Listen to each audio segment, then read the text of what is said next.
Hey everyone, welcome to Primus Learning, and I'm Joseph David. Today we'll be diving into NextJS, a flexible React framework that gives you building blocks to create fast web applications. NextJS handles the tooling and configuration needed for React and provides additional structure, features, and optimizations for your application. It's a powerful framework that has quickly become a go-to solution for building scalable web apps. This tutorial is going to be project-based, and we'll be building a movie management app called Real Ranger. Real Ranger will allow users to sign in, search for their favorite movies, see basic information about those movies, and add them to their watch list. So let's have a quick demo. So I'm going to search for a movie right now, a movie titled Dune. And you can see I have search results containing movies that are titled Dune. Now I'm interested in the second one. So I'm going to click on more details. As you can see, I can see basic details about this movie, the director, the release date, the categories the movie falls under, and the cast with their names when I hover over them. The ratings, I could watch the trailer, I could add it to my watch list, and a summary or a synopsis of what the movie is about.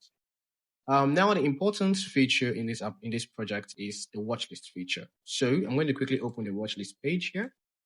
As you can see, it says I haven't added any movie. So I'm going to head back here now, and I'm going to add this movie to my watch list. I'm going to click on Add to Watch List.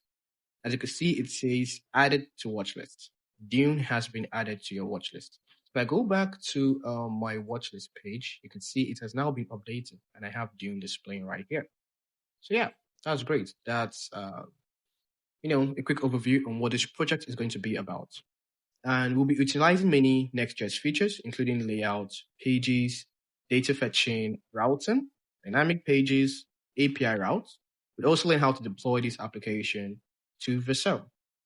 We'll also be using third-party libraries. We'll use NextAuth for authentication, Supabase to host our PostgreSQL database, which is going to be integral in implementing the watchlist functionality.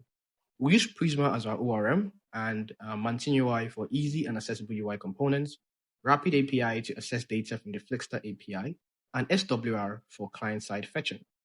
The movie management app is relevant to this course because it will allow us to showcase how Next.js can help us build complex web apps with ease. We'll also be demonstrating how to work with various tools and technologies commonly used in the industry. At the end of this tutorial, we'll have a complete functional movie management app that you can use as a starting point for your own project. And to get started, we have the repository here, and I'll provide a link in the description. And this repository has, it has two branches. The main branch here, which has the final code, and the starter branch. Starter branch contains the starter files necessary for these projects. And the package.json contains the third-party libraries we'll be implementing. So to quickly get started, you clone this starter branch and you run the command displayed in the README file right here.